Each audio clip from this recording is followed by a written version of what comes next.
There I was, flipping the perfect medium-rare burger, the kind that makes angels weep, when a shadow fell across my deck.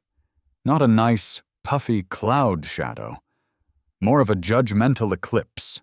The kind that tells you your afternoon bliss is about to be replaced by bureaucratic dread, thinly veiled as neighborly concern. My spatula froze mid-air, a prime Angus patty precariously balanced, threatening to plummet back onto the sizzling grate. The sound that accompanied the shadow was a delicate, almost imperceptible clack, like two small, highly polished stones being tapped together. I knew that sound. It was the sound of Brenda Miller's clipboard. I slowly turned, feigning nonchalance, though my internal alarm system was blaring like a fire truck driving through a glass factory. There she stood, at the edge of my immaculately mowed lawn, just beyond the privacy hedge I'd meticulously pruned last weekend. Brenda? Not a Karen, per se, because she rarely asked to speak to my manager. Brenda was the manager. Of everything, in her own mind. Her blonde bob was perfect, her khakis pressed into submission, and her sensible, orthopedic-adjacent walking shoes looked ready for a forced march. In her left hand, clutched like a scepter of suburban righteousness, was her ubiquitous clipboard, populated with what I could only assume were various printouts of HOA bylaws, municipal codes, and probably a detailed list of my lawn's suboptimal blade length. "Good afternoon, Mark," she chirped, though her tone suggested the good was purely rhetorical. She wasn't asking, she was stating, and she rarely stated anything that didn't involve a veiled threat or an impending fine.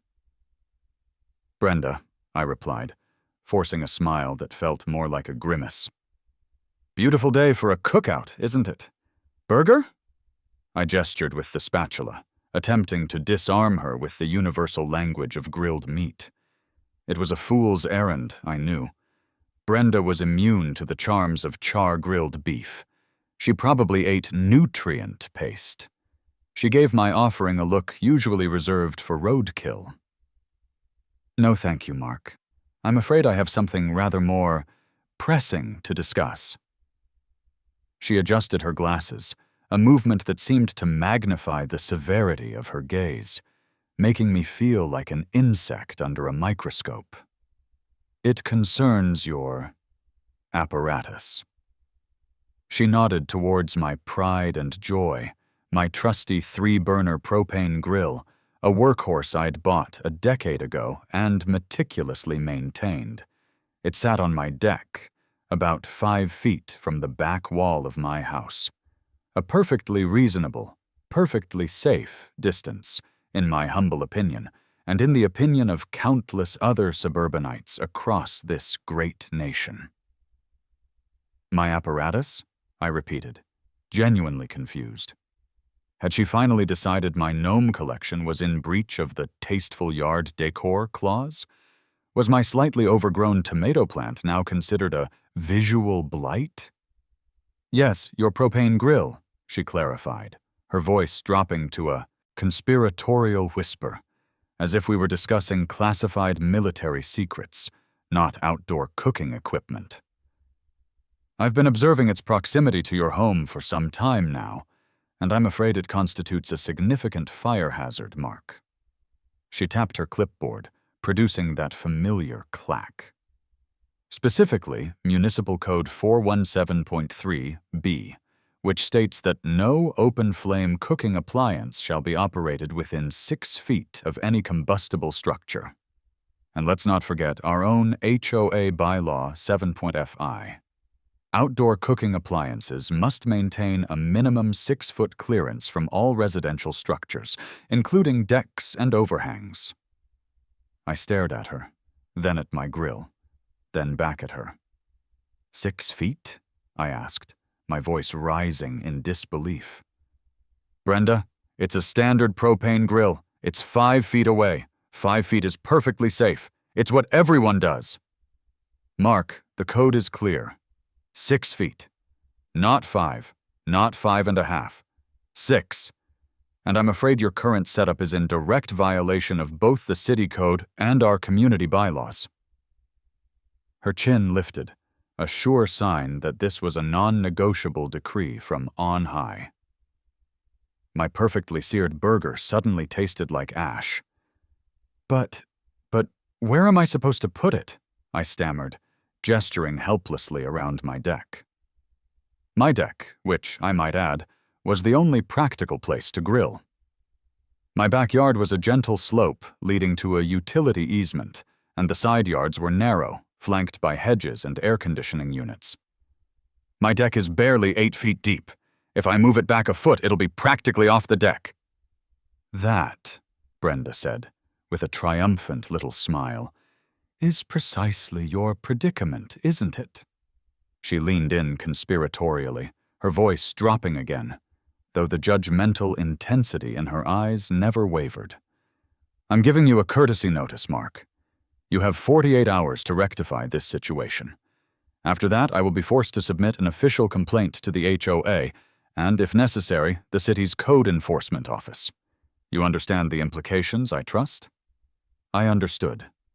Implications meant fines. Escalating fines. Petulant letters.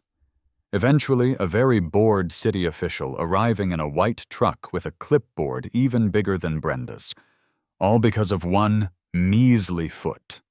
1 foot that stood between my culinary freedom and Brenda's unwavering adherence to an arbitrary rule that, frankly, felt like it had been specifically designed to annoy me.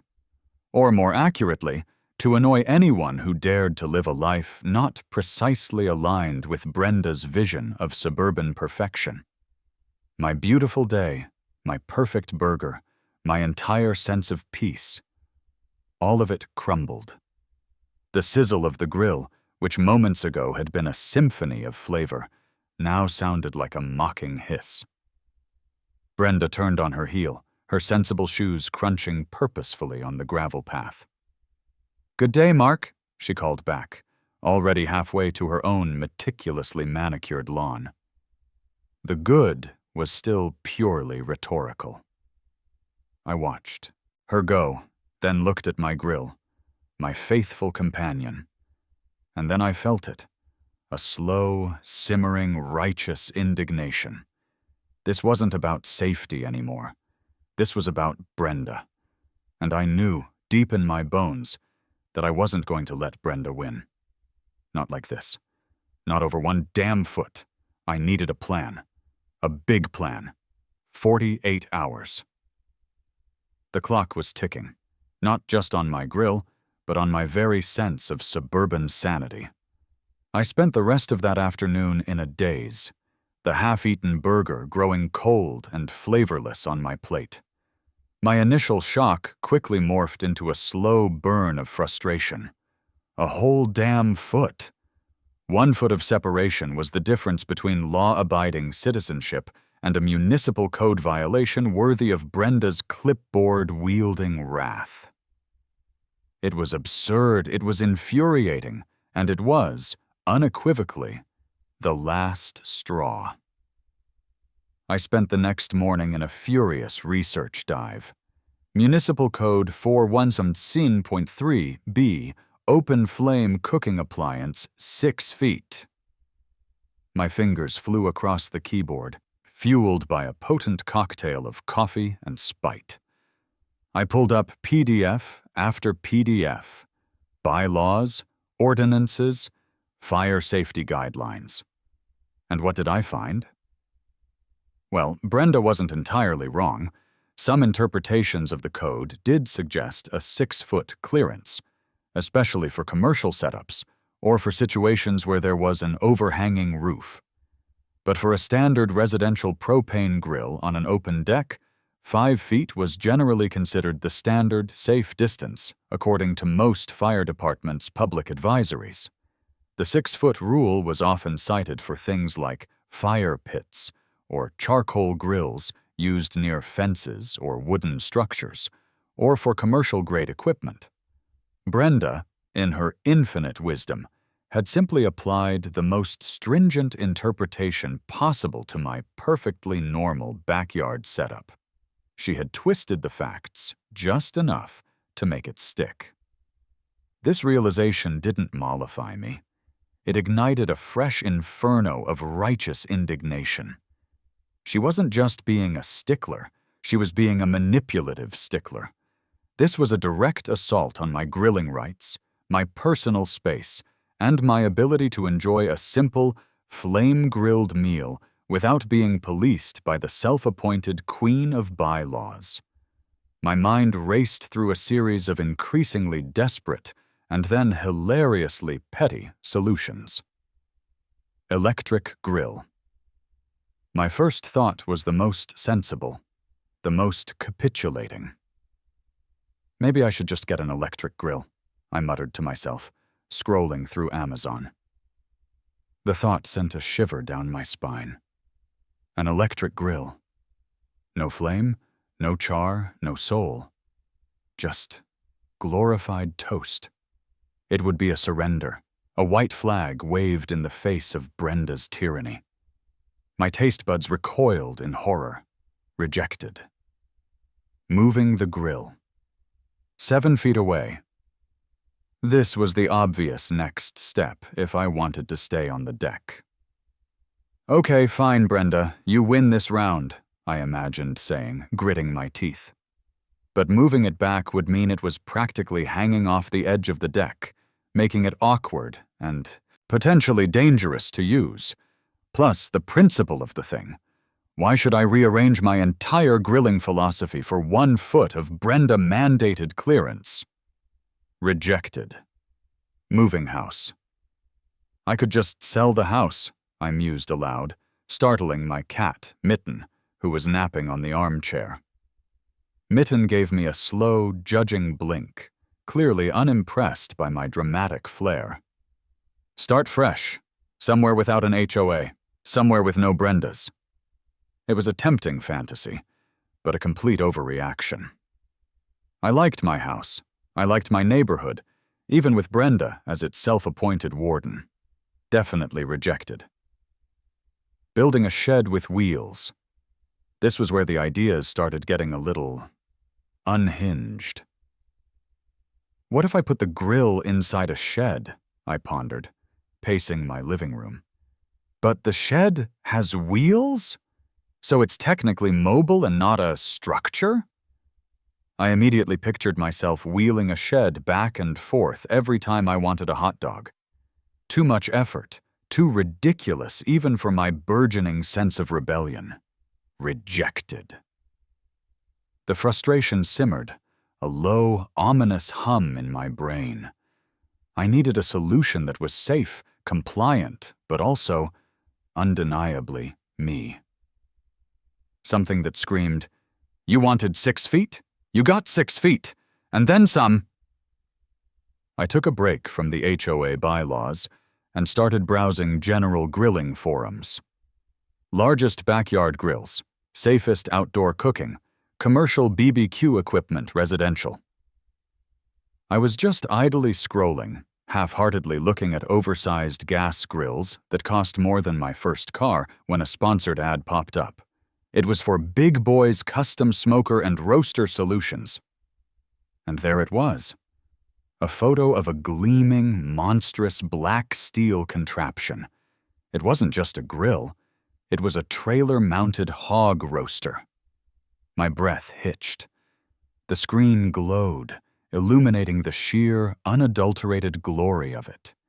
This wasn't just a cooking appliance. It was a statement, a declaration.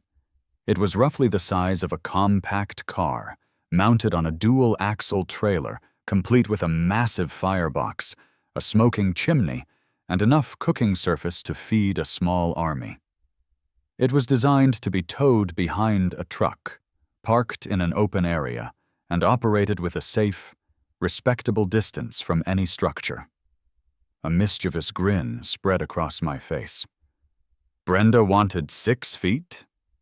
This thing demanded 20, and it was legally classified as a mobile cooking unit. It wasn't a structure. It wasn't permanent. It was a vehicle with a very specific, delicious purpose. The irony was so rich, so perfectly calibrated, it tasted better than any medium-rare burger I'd ever cooked.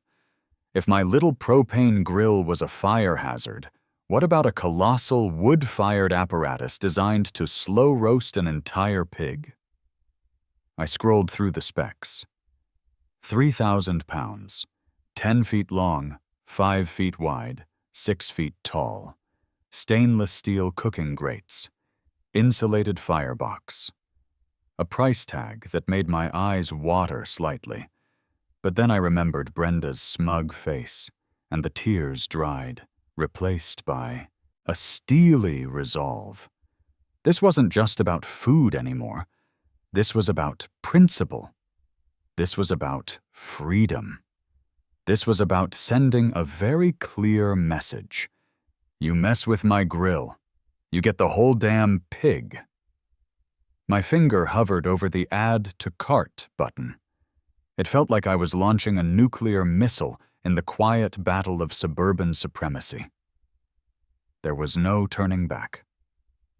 I took a deep breath, picturing Brenda's face when she saw it. Oh, it was going to be glorious. Before I pulled the trigger, I called my best friend, Dave. Dave was my unofficial sounding board for all my questionable life choices. He usually offered a blend of practical advice and enthusiastic enablement. "Dude, you will not believe what Brenda did now," I began, my voice trembling with a mix of fury and suppressed glee. "Let me guess," Dave said, his voice already weary. "Your hedges are too tall?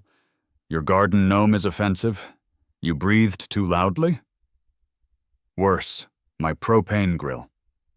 Too close to the house. 6-foot rule. She wants me to move it." There was a pause.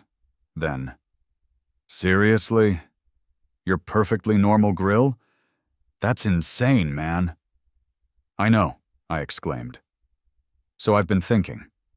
I need something that can't be too close to the house. Something that demands an appropriate distance." "Okay. Are we talking about a bigger grill? Like a 5-burner? Think bigger, Dave. Much, much bigger. Like, feed a small village bigger." "Oh no. Mark, what have you done?" I could hear the dread, but also a tiny spark of excitement in his voice. "I haven't done it yet," I corrected, "but I'm about to. I'm buying a trailer-mounted hog roaster." Silence.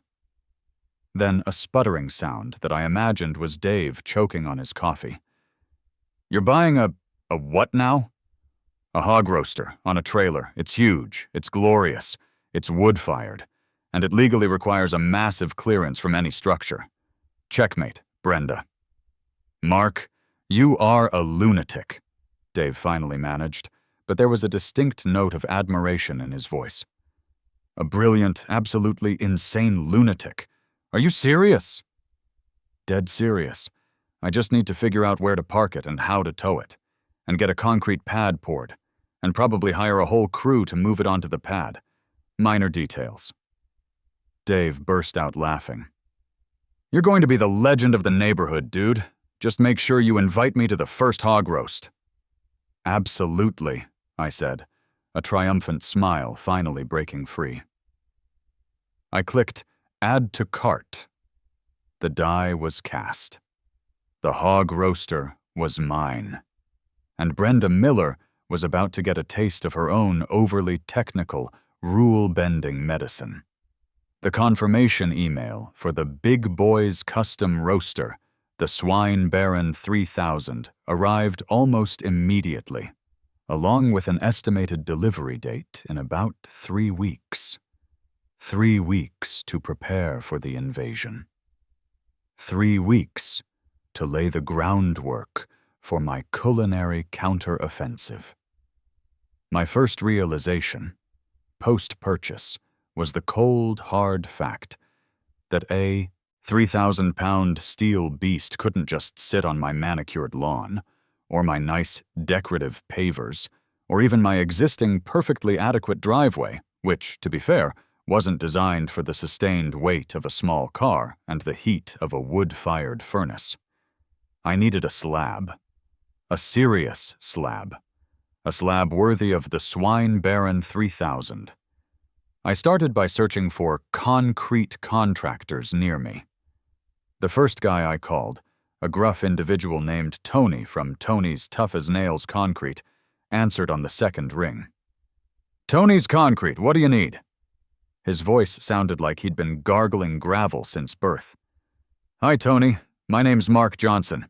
I need a concrete pad poured in my backyard, or rather my side yard. It's for a large outdoor cooking appliance."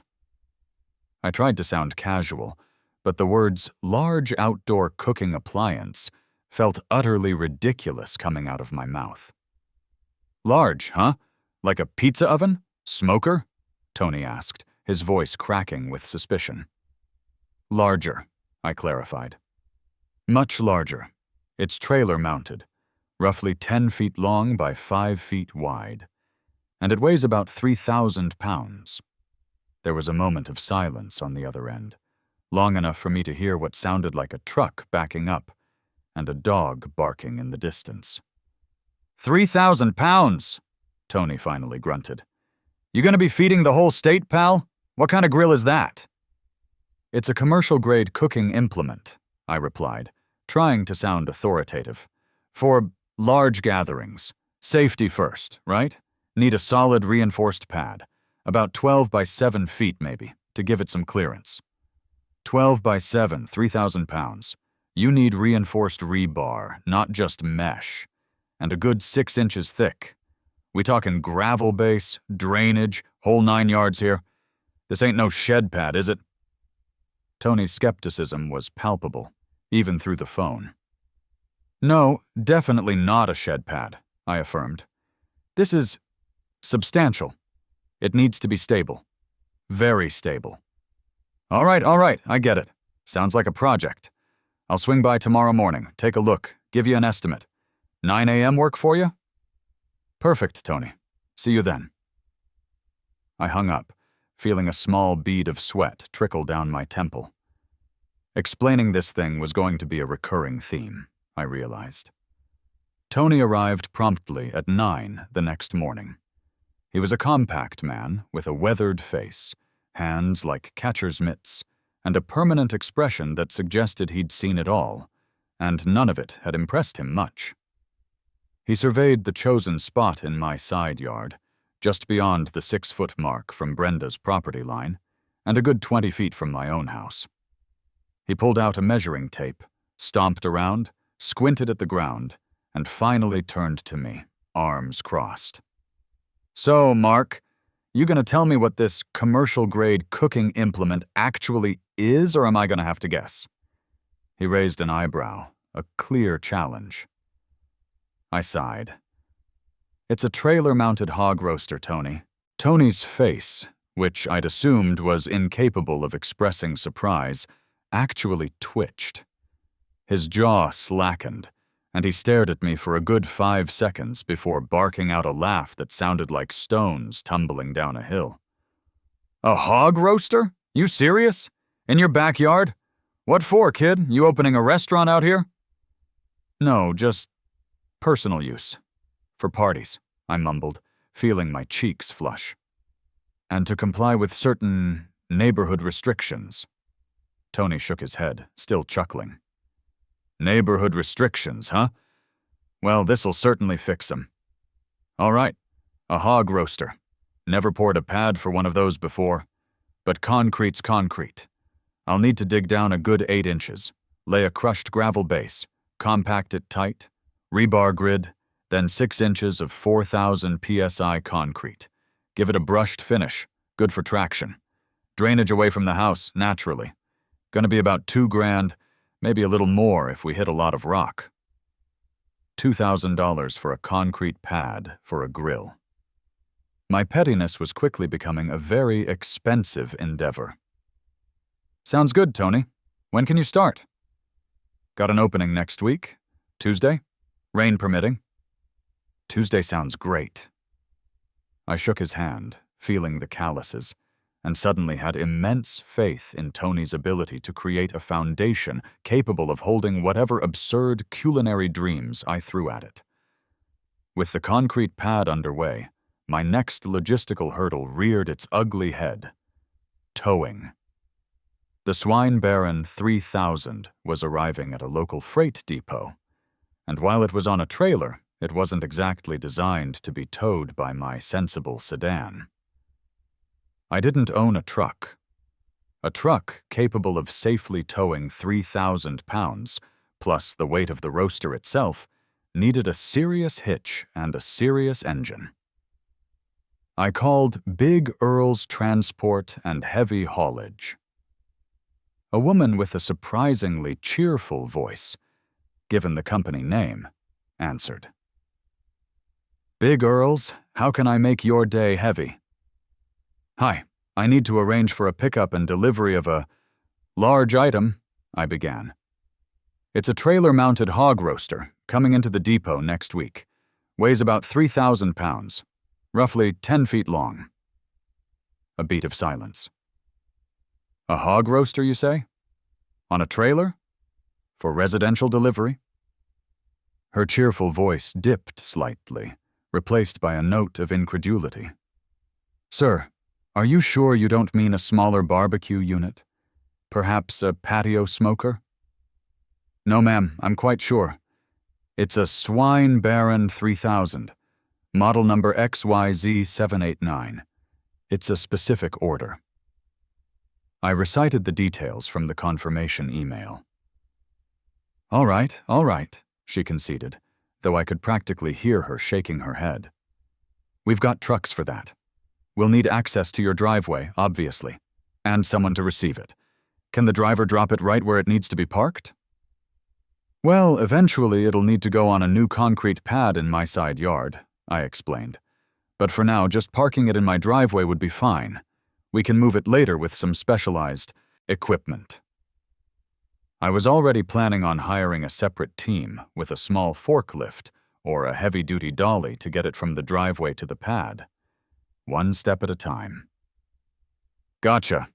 We'll schedule it for the same day as your concrete pad should be cured. Let's aim for Friday of next week. That work?" "Perfect," I said, feeling another wave of relief. The pieces were slowly, expensively, falling into place. Midweek, as Tony's crew was expertly laying down the gravel base for my monumental pad, I had my first interaction with a neighbor who wasn't Brenda. Mrs. Henderson, a sweet, elderly woman who lived 2 houses down, was out watering her petunias when I walked by, surveying the concrete preparations. "Goodness, Mark," she called out, her voice a little breathless. "What on earth are you building back there? It looks like a runway for small aircraft." I stopped, trying to suppress a grin. "Just a new pad, Mrs. Henderson. For a new outdoor cooking unit." Her eyes widened. "Oh my, a new grill? I thought that Brenda Miller was just over here giving you what for about your old one." She was quite agitated, marching back and forth, you know. Mrs. Henderson lowered her voice conspiratorially. "She told me your grill was within the danger zone and a menace to the community. I told her it looked perfectly harmless to me, but you know Brenda. Once she gets an idea in her head." "Indeed," I said, unable to keep the smug satisfaction from my voice. "Well, Mrs. Henderson, I assure you this new cooking unit will be well beyond any danger zone. It's quite large and very safe." Mrs. Henderson peered at the expanding gravel bed, then back at me, a flicker of understanding mixed with bewildered amusement crossing her face. "Oh, Mark," she giggled, a tiny, breathy sound. "You're a very clever young man, aren't you?" She lowered her voice again, leaning closer. "Brenda came by my house yesterday, actually, asking if I'd noticed any unusual construction activity in your yard. I told her I hadn't seen a thing. Just a very diligent young man improving his property. She winked. Good luck with your unit, dear, and do let me know if you ever need any taste testers. I thanked her, feeling a surge of camaraderie. At least some neighbors understood the subtle art of passive-aggressive architectural escalation. Mrs. Henderson was on my side, not overtly, but with that quiet, knowing glint in her eye. She was clearly terrified of Brenda, but also quietly relishing the drama. This solidified my resolve. The concrete pad was nearly ready. The Swine Baron 3000 was on its way. And Brenda Miller was about to get a very large, very smoky, very delicious surprise. The stage was set. The day of the delivery dawned bright and clear, almost as if the universe itself was setting the stage for the dramatic entrance of the Swine Baron 3000. Tony's crew had finished the concrete pad 2 days prior, a magnificent, pristine gray rectangle sitting proudly in my side yard, awaiting its king. It looked less like a grill pad and more like a landing strip for a small drone. I was buzzing with nervous energy. Dave had called 3 times already, insisting on being present for the big reveal. I'd told him to just send moral support, but I knew he'd be watching from his living room window, like the rest of the neighborhood. The atmosphere was thick with anticipation. Around 10 o'clock, the roar of a massive diesel engine announced its approach. It wasn't the delivery from Big Earl's yet. It was the specialized moving crew I'd hired to get the behemoth from my driveway to its final resting place. A small flatbed truck pulled up, carrying what looked like a miniature forklift and an array of heavy-duty dollies and straps. The 2 burly men who emerged looked at the concrete pad, then at my relatively narrow side gate, and then at me, with expressions that hovered between, "This guy's crazy," and "This is gonna be a fun challenge." "All right, Mark," the lead mover, a stocky man named Gus, grunted. "Where's the big boy gonna sit?" I pointed proudly to the pad. "Right there. The roaster should be here within the hour. Just needs to get from the driveway, through the gate, and onto the pad." Gus nodded, surveying the path. "Tight squeeze, but we can do it. Just needs a little finesse." And then, the moment arrived. The truly grand entrance. Around 10:30, a truly enormous semi-truck, emblazoned with the Big Earl's Transport logo, rumbled down my street. It was practically a parade float. Neighbors emerged from their houses, drawn by the sheer gravitational pull of something so utterly out of place. Kids on bikes paused their games, pointing. Mrs. Henderson waved from her porch, a look of delighted horror on her face. The semi-truck slowly, carefully, began to back up towards my driveway. And there, hitched to its gargantuan trailer, was it. The Swine Baron 3000.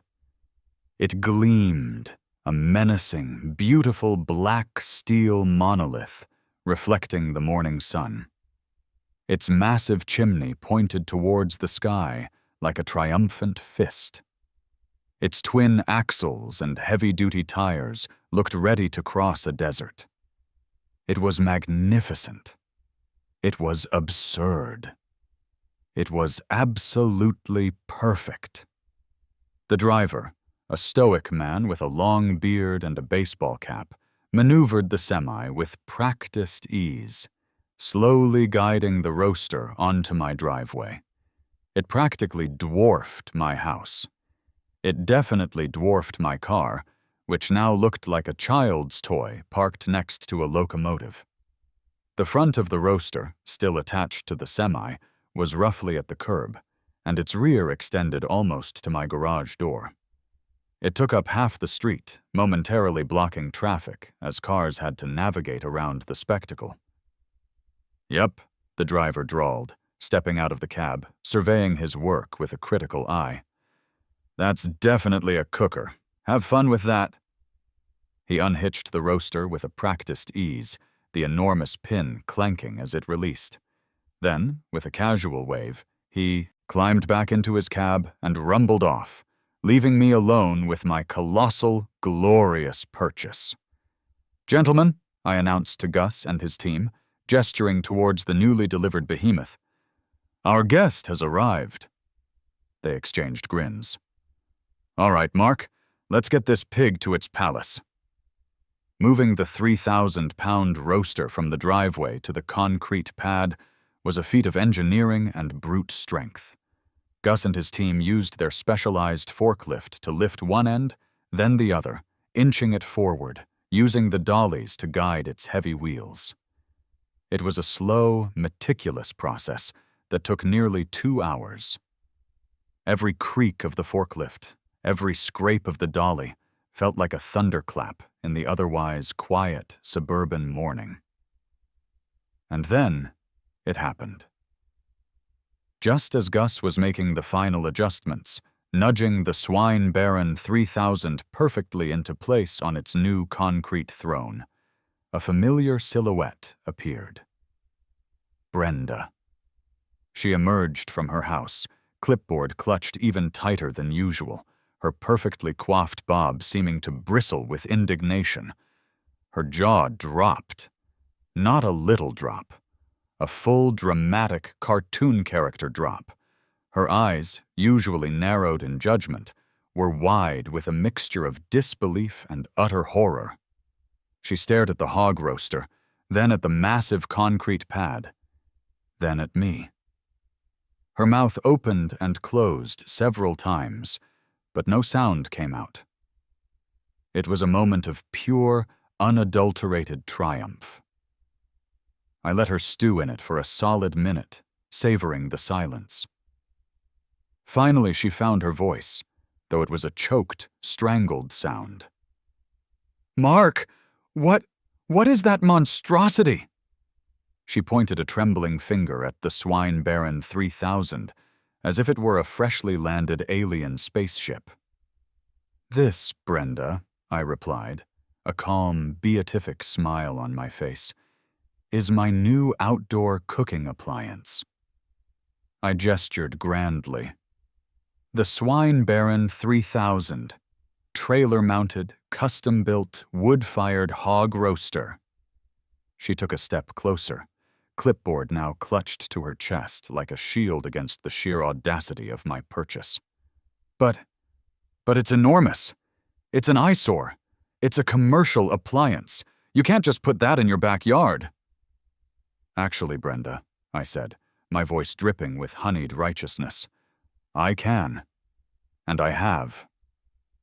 As you pointed out, my propane grill was deemed a fire hazard and too close to the structure because it was 5 feet away, not 6, in violation of Municipal Code 417.3b and HOA Bylaw 7.fi. I paused for dramatic effect. This, however, is a self-contained, trailer-mounted mobile cooking unit. It is designed to be operated with a much greater safety radius. And as you can see, it is parked a full 25 feet from my house and a good 15 feet from your property line on a dedicated reinforced concrete pad designed for stability and safety. I walked over to the roaster, patted its cold steel side proudly. "It's entirely compliant, Brenda. More than compliant, in fact. It exceeds all safety regulations for open flame. Cooking appliances by a wide margin. It's technically a vehicle, parked safely off the road on private property. And as for eyesore, well, that's a matter of taste, isn't it? I find it rather majestic." Brenda's face was a study in apoplexy. Her cheeks flushed a deep, angry red. Her eyes darted from the roaster to me, back to the roaster. "But the smoke, the noise, the smell," she spluttered, grasping at straws. "It's a smoker, Brenda. It's designed to produce smoke. And delicious smells, I might add. As for noise, it's wood-fired, so no noisy propane burners. just the gentle crackle of wood, which I believe falls under the ambient backyard sounds clause, not excessive noise pollution. Unless you're implying the sound of a roaring fire is a nuisance? I gave her an innocent, wide-eyed look. She pointed a trembling finger at the enormous exhaust chimney. That is an environmental hazard. It's going to pollute the air. Actually, I countered smoothly, it's a highly efficient firebox designed for clean burning. Less smoke than a backyard bonfire, I assure you, and perfectly compliant with EPA outdoor burn regulations, which, for the record, I also checked. Brenda was defeated. Her shoulders slumped. She looked utterly, completely deflated. The clipboard, her former weapon, now seemed to hang uselessly by her side. She couldn't argue with the facts because I had used her own facts against her. The very letter of the law she so cherished had become my shield and my sword. This is ridiculous, she finally managed, her voice barely a whisper. She spun on her heel, a defeated general retreating from a battlefield she had decisively lost. She walked back to her house, not with her usual purposeful stride, but with a slow, hesitant shuffle. I watched her go, a triumphant smile spreading across my face. Gus gave me a thumbs up. Well played, Mark. Well played. All right, boys, I said to the movers. Time for a test run. Just a small one. Need to season this bad boy. My first roast attempt was, admittedly, a bit comical. The Swine Baron 3000, designed to slow roast an entire 200-pound hog, was fired up to cook, a single, humble chicken. I carefully laid a small piece of applewood in the firebox, coaxing a gentle flame to life. The massive chamber slowly came up to temperature.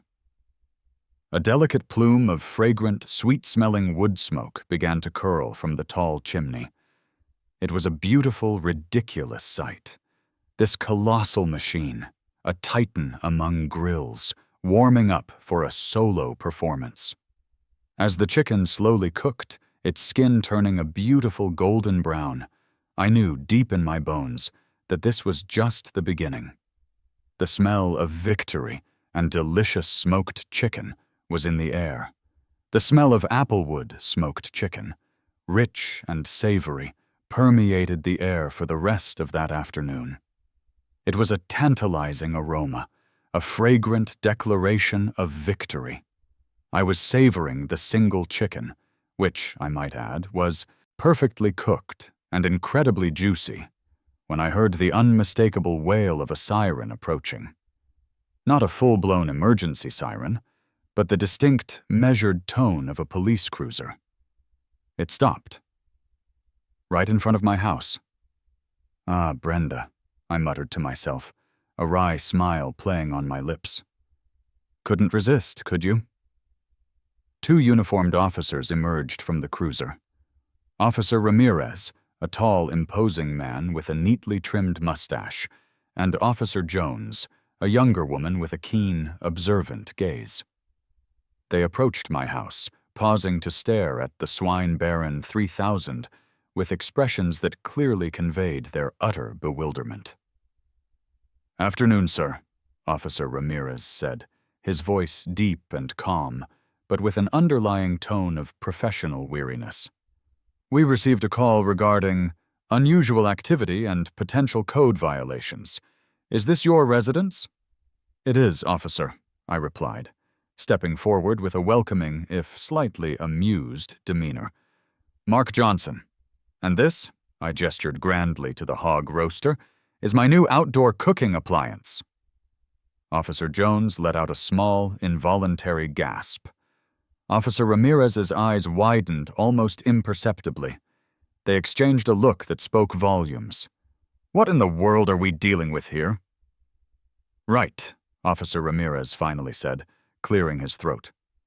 "The report stated excessive size, commercial equipment, and potential fire hazard due to its proximity to residences. Our complainant, Ms. Miller, indicated it's in violation of several ordinances. "Well, officer, let me assure you I've done my homework," I stated, pulling out a neatly folded printout from my pocket. It was the same Municipal Code 417.3b and HOA Bylaw 7.fi that Brenda had originally cited. Ms. Miller previously informed me that my propane grill was too close to my house, violating the 6-foot clearance rule for open-flame cooking appliances. I unfolded the paper and pointed to the relevant sections. As you can see, the code focuses on fixed appliances and general structures. This, I swept my hand towards the Swine Baron 3000, is a trailer-mounted mobile cooking unit.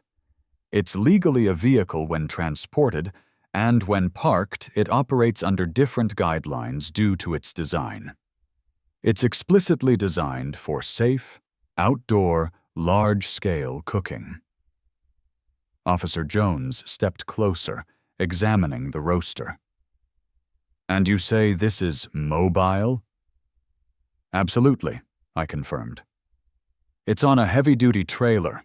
It was just delivered.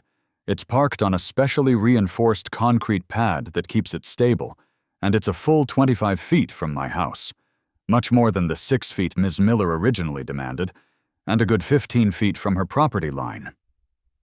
Officer Ramirez walked over and used his boot to gently tap the concrete pad.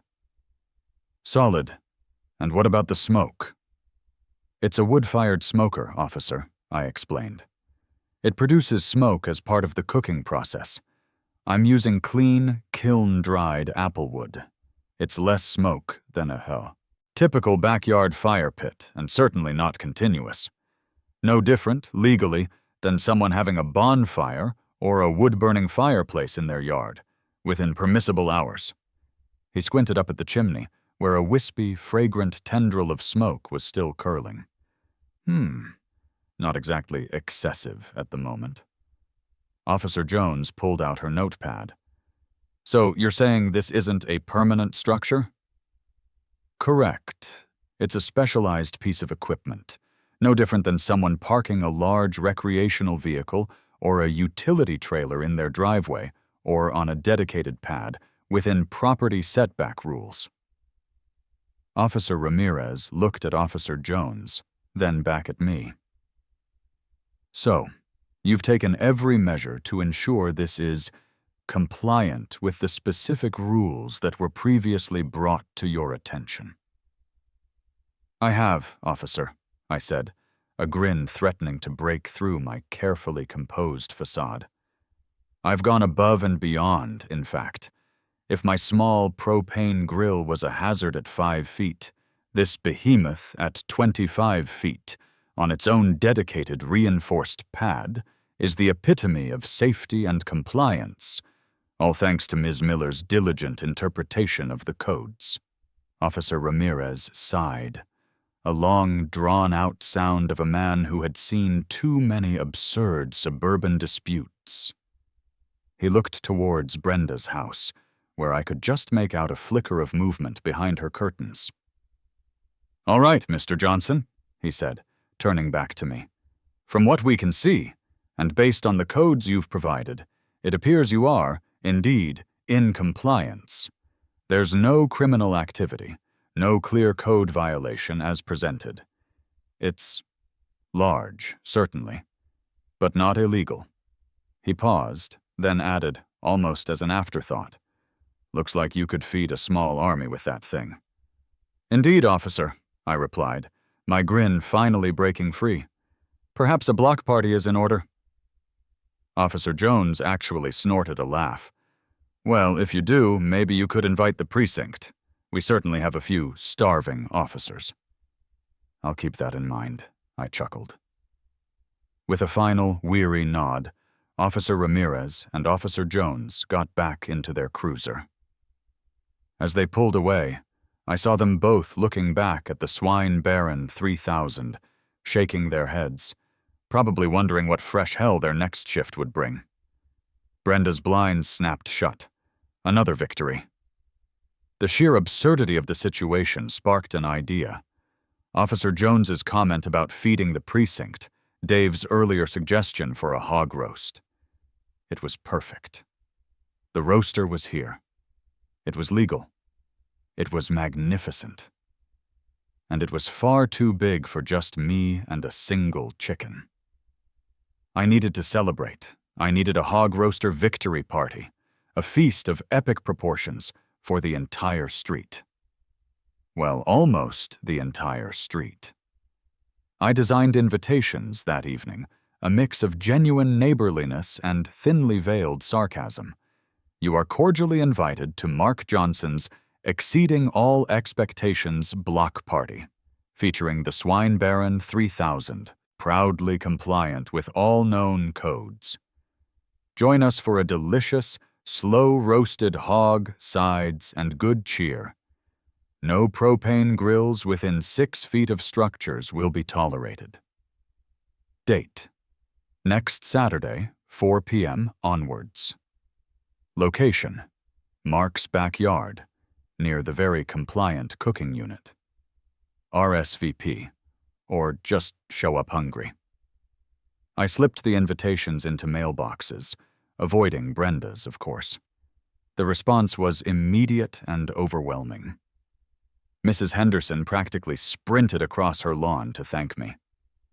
Another neighbor, a young dad named Mike, who I occasionally chatted with, pumped my hand. "A hog roaster, Mark? You actually did it! Brenda's been losing her mind all week. Count us in." The day of the block party was a whirlwind of activity. I'd purchased a beautiful 80-pound young hog from a local butcher.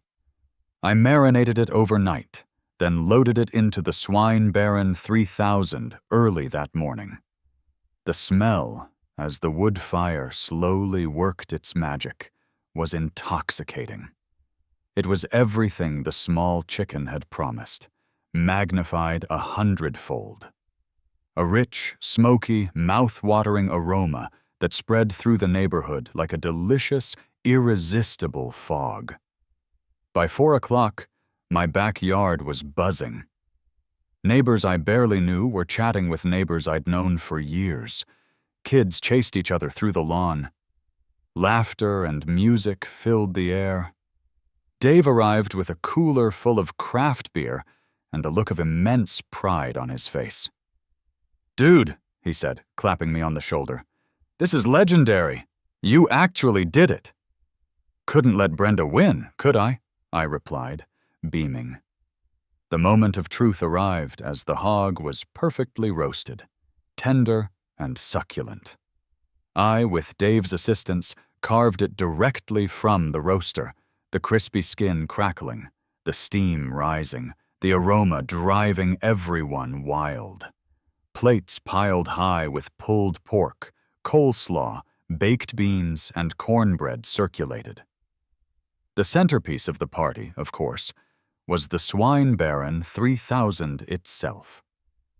People clustered around it, marveling at its size, its functionality, and the sheer audacity it represented. There were endless jokes about Brenda, whispered conspiratorially, but mostly it was just good-natured celebration. A few people even took selfies with the hog roaster, a tangible symbol of suburban rebellion and delicious food. Brenda, naturally, did not attend. But I saw her, several times, standing at her window, a rigid silhouette, staring out at the joyous, smoky, incredibly loud celebration unfolding in my backyard. She was a defeated general, watching her former subjects revel in the spoils of victory. Her curtains, however, remained tightly closed. No waving of the white flag from her.